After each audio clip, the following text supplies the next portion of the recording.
All right, in this video, we're going to talk about HomeBot and its usefulness for people trying to see what their house is going to be worth. Let's say you're considering selling your house, but you're not sure.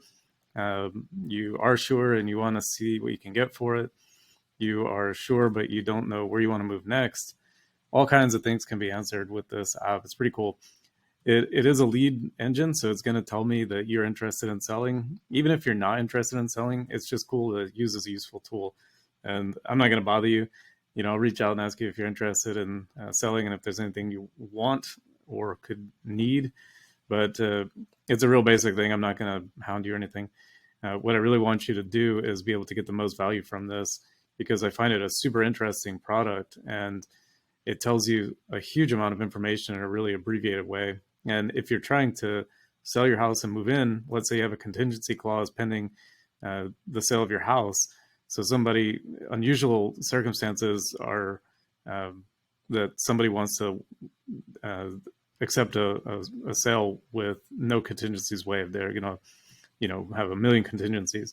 That's very unusual right now. The properties are flying off the shelf. So, if you're going to sell your house, you got to kind of figure out, often people want to know where they're going to move next. All right, so if the properties are sitting on the market for such a short period of time, what the hell am I going to do? So, there's some good ideas you can do. You can put a contingency in place as the seller to the buyer, letting them know that the sale is pending you finding another place. And then you can go and look on the buyer side of this app and figure out what is available as well. And we can figure everything out for you globally, so you have a global disposition. You're not going to be on the street homeless with $1.56 million in your pocket or whatever your equity stake is, which is another thing that this will tell you, which is what your equity is. So you just fill your email out. It sets you up a little account. I can kind of see what you're doing, what you're looking at, what you like. The heat map will show you different areas that are the buyers and sellers market leaning areas. So like certain areas like Sycamore Park is not as hot as somewhere like Sleepy Hollow or, different parts of Corte Madera and Mill Valley. Some of those places definitely are right at the top. You've got all the different neighborhoods in Loch Lomond and all throughout San Rafael, super high on the heat map rating. So it's pretty neat. It's got a numbered system, 0 to 100, that tells you what the heat map is on seller's market or buyer's market. This is going to tell you, if you sell it, what will go towards your principal and interest. What you paid for it so far, and what has gone towards principal, so your equity stake. The interest adds up, so it'll show you, over 30 years what you'll pay at different interest rates and give you some tips on how to save money, potentially even refi. So maybe you want to do a cash out refi. You're not ready to sell, you're just ready to take an equity position, and maybe fix up the kitchen or do the backyard or whatever. So then if you pay, a certain amount a month on your loan principal, then you could get, X savings over a certain period of time. So it's a cool little calculator. It tells you all kinds of different information. If you wanted to purchase another home, what could you afford? If you needed to buy an investment property, what you would need. If you wanted to rent your home and maybe turn it into an Airbnb, short-term rental or a mid-term rental, then you can see what you could get for that. And I'll show you down below some interesting information for Airbnb. If you wanted to sell the home and just pocket the cash, you're going to go, be retired in Costa Rica or something, or down in Florida.